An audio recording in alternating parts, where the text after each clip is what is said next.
നമസ്കാരം.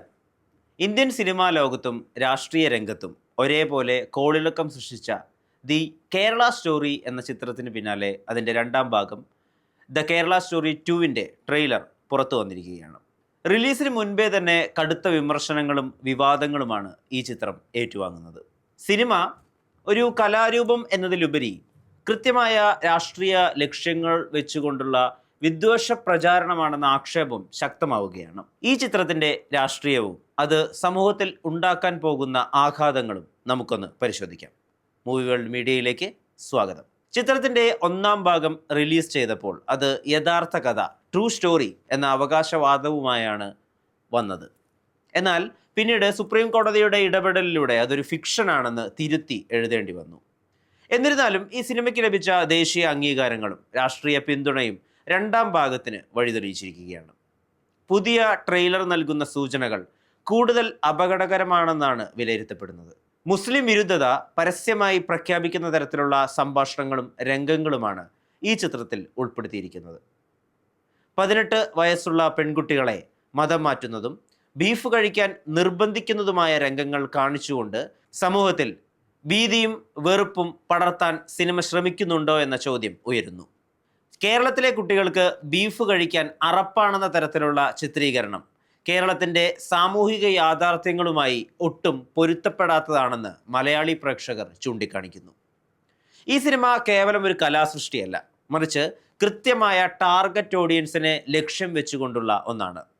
വരാനിരിക്കുന്ന തെരഞ്ഞെടുപ്പുകളെയോ അല്ലെങ്കിൽ നിലവിലുള്ള രാഷ്ട്രീയ സാഹചര്യങ്ങളെയോ സ്വാധീനിക്കാൻ ഇത്തരം സിനിമകൾ ഉപയോഗിക്കപ്പെടുന്നുണ്ട്.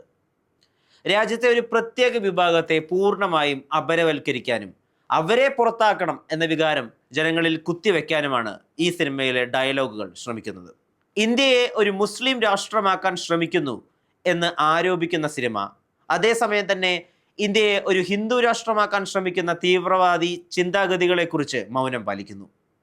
രണ്ട് തരത്തിലുള്ള വർഗീയതയും രാജ്യത്തിൻ്റെ മതേതരത്വത്തിന് ഭീഷണിയാണെന്നിരിക്കെ ഒരു വിഭാഗത്തെ മാത്രം വേട്ടയാടുന്ന രാഷ്ട്രീയ ലാഭത്തിന് വേണ്ടിയാണെന്ന വിമർശനം ശരിവെക്കുന്നതാണ് ട്രെയിലറിലെ പല ഭാഗങ്ങളും. സിനിമയിലെ ട്രെയിലറിലെ ചില ഭാഗങ്ങൾ തീർത്തും ചിരിയുണർത്തുന്നതാണ്.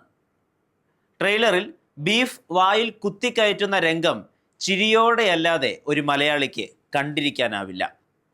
ബ്രാഹ്മണ കുട്ടികളെ മതം മാറ്റിയാൽ കൂടുതൽ പണം ലഭിക്കുമെന്ന തരത്തിലുള്ള ഡയലോഗുകൾ സിനിമയുണ്ടാക്കുന്നവരുടെ ഉള്ളിലെ ജാതീയ ചിന്താഗതിയാണ് വെളിപ്പെടുത്തുന്നത്.